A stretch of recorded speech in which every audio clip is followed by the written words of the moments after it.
Ողջույն բոլորին, այսօր փորձարկում ենք, այ միկրոֆոնս չկա։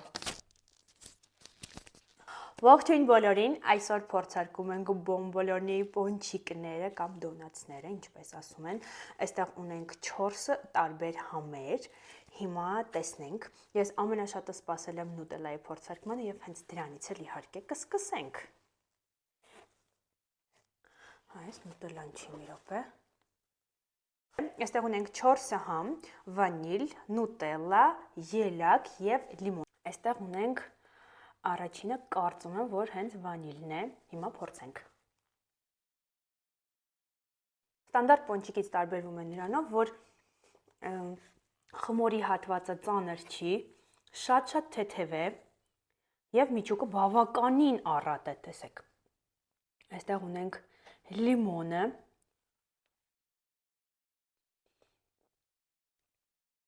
Մոտեցնում ես, որ ուտես,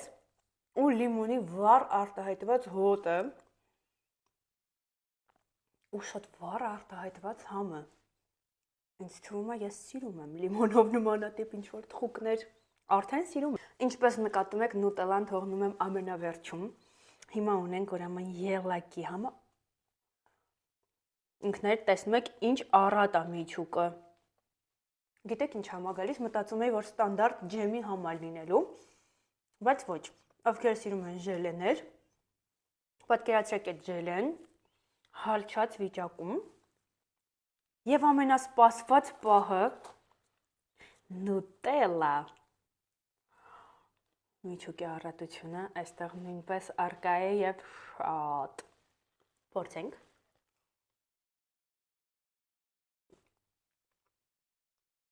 Միանշանակ ֆավորիտ։ Այսօրվա մեր փորձարկումը կրկին համարում ենք ստացված։ Հիշեցնեմ եւս մեկ անգամ, որ այս էջում չկա գովազդ, այստեղ միայն իմ անկեղծ կարծիքն է հնչում եւ դուք վստահաբար այն բոլոր պրոդուկտները, այն բոլոր կամպանիաները, որոնք ես կնշեմ, կարող եք օգտվել։ Այսինքն դրանք ես ինքս փորձել եմ, ինքս հավանում եմ եւ հետագայում անպայման կրկին կօգտվեմ։